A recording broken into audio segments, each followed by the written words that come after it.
Hey Blasty Bros, welcome to the shop. Today I'm making a set of light mounts for my Yamaha Banshee.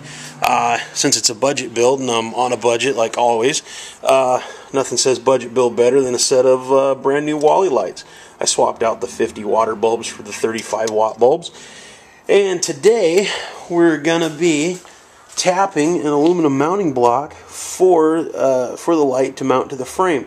This video, I'm mostly doing it for maybe the younger guys on the site that don't maybe have any experience doing this kind of thing yet, and maybe they're kind of wondering about how to tap something out and how to do that type of work, especially when working on, say, your carburetor, when you're wanting to remove the tores on it. The tores on a stock Blasty carburetor, the side of the carb, which this isn't a stock Blasty carburetor, this is a 33 PWK. But you have to drill and tap through the side of your carburetor, and that can be a little intimidating, especially if you don't have a whole lot of money, or have parents that are going to fork over the cash if you bust something. So I'm going to show you real simple how we do this. This is a tap handle. This is the tap, quarter 28 thread. Real simple. First thing we did was I've cut the block to size. It still needs a little bit of polishing up, but that'll be the final work. First thing that we ended up doing was using the old DeWalt drill and drill through the center. But first thing you want to do is use a center punch. You punch the center of your block where you want the center of that hole to be. Use a smaller drill bit. I just used, I think, I don't know, can't even read that, I'm so blind. Pushing 40, it happens. So you drill a smaller hole, then drill your hole out the size that you need. If you look on a drill index, it's going to give you the size of drill, the drill number you need for the size of hole that you're going to tap. And then the final thing you're going to want to need is paper towels for one, but also some cutting oil. This isn't necessarily cutting oil. This is actually a really good rust cutter, but it has graphite in it, so it has a lubrication property to it. It's not dry, it is wet, but that helps keep the tap cool. Keeping the tap cool is really important. With aluminum, not so bad. When you're tapping steel, it's even more important to keep it cool, because if you get into a tight spot, you could end up busting the tap off, and then you got to drill it out and start with a whole new piece. I don't think we're going to end up doing that today. I think everything's going to work out just fine. So let's get started.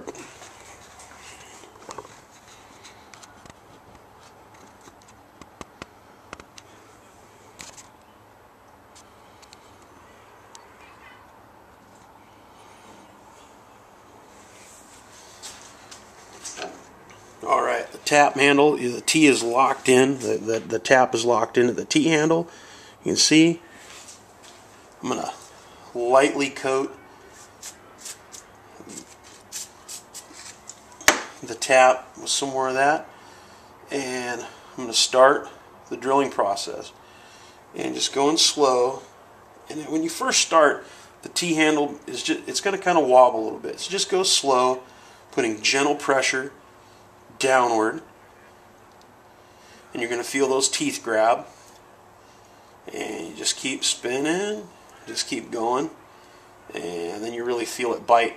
And as it gets into the meat of that, it's actually going to just keep itself tracking nice and straight, nice, just light downward pressure.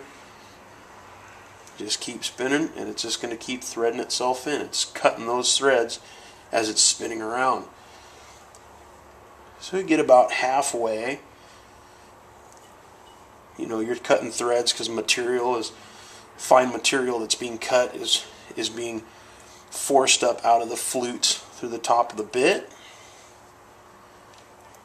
So we get to that point, we're going to give it a little more lube, just to keep everything nice and juicy so we don't have any issues. Aluminum, like I said, it's not that big of a deal to tap out aluminum. You always want to use some kind of lubrication. You could use WD-40. You could use, you use your mama's KY if you want. And it is water soluble. Anyway, kids, don't pay attention to that. Anyway, so like I said, anything, I don't have the vise locked down, so it moved on me a little bit. So we're getting down to the bottom of that. I think we are through the bottom. That's good. Alright, so at this point, we're just going to back her back out. This block will have to be drilled and tapped 2 more times, one in each end, to hold it into the stock Banshee mounting point position. I thought about lots of different mounting options for lights on the handlebars everywhere else, and I just didn't really like them. And I kept running across the same picture of a Banshee on the internet, and it had the smaller Trail Tech torch lights and in the stock position, and it looked really cool. So I thought, you know what, that's what I'm going to go with. Alright, your labor gets you this. A tap you got to clean out. What it also gets you is a tapped out hole, which is kind of hard to see on the video. I apologize, but I promise the threads are there.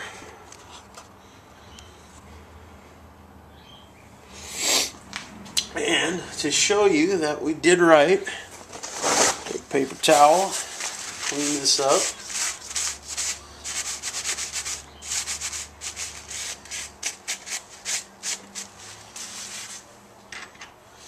Here's our mounting bolt.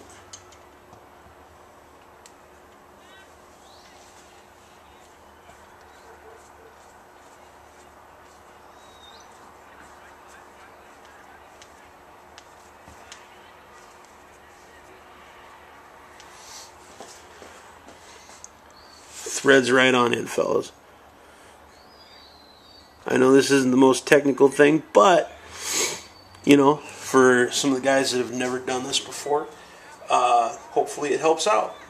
Hopefully it's something that now that you've seen it at least once and you know it's required, that it will something that you'd be willing to attempt and have the confidence to do it. Okay, so the last thing that we need to do is we got a 15/64 drill bit, and what I'm going to do is I'm going to drill out this hole, and that's the wrong way to do it.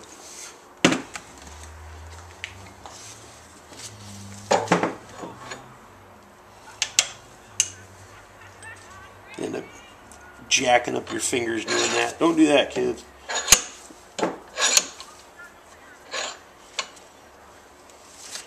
Alright, gently, because that bracket's just kind of tiny.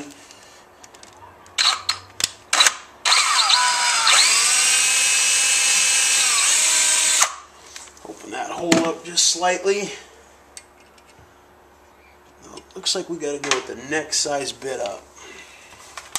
It's always better to measure twice and only cut it once.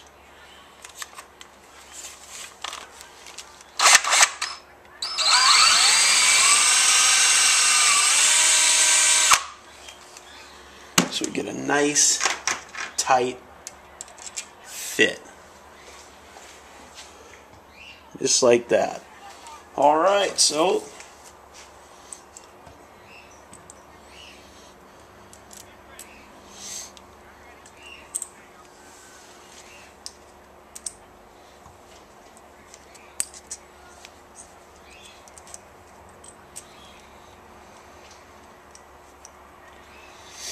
the stock bracket for the platinum burners has a couple little raised ridges that hold that in. When I do the permanent mount, or when I put it on permanently, what I'm going to do is put a lock washer in there so it raises the top of that, the head of that up a little bit.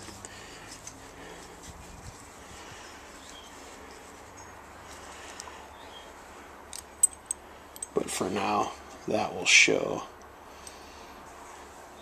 what we need to do.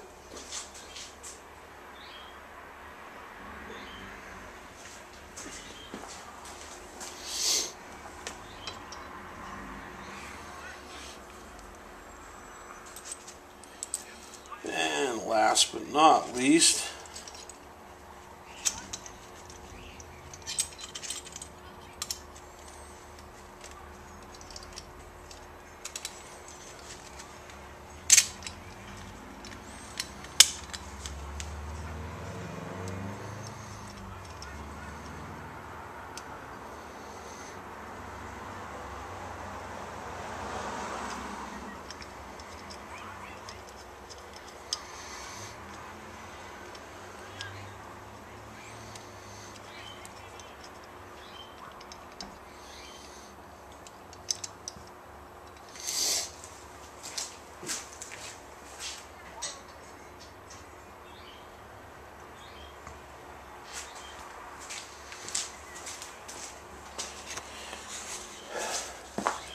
we have is a Wally light. Like I said, this end and this end are going to have to get drilled and tapped in the same manner, and probably just use a short 3/4 inch, quarter 28 little bolt. And before everything's said and done, it'll all be Loctited blue in, so the vibration from this beast doesn't shake everything apart. All right, well, that's it. Thanks for paying attention. Hopefully, if one of you guys in the future has to thread and tap something, particularly maybe your carb or whatever, you've at least seen it, you got an idea, say, oh, okay, that doesn't seem as intimidating as it is. The most important thing is setting up everything. Set up your drill so that if you have a drill press like I have over here, that will really help you, especially if you have yourself also a machinist vise. This right here can hold material straight and flat so that when you're drilling it, you're not going to be drilling at an angle, because that's the worst thing you can do is drill it at an angle, and then you really have no choice but to redo it. So, and that's very important with the carb work. If you're doing your carburetor, you want to wrap it with a rag to protect it from the jaws of the vise. Once you get it in there, check 4 or 5 times that everything's level and flat before you do your drilling.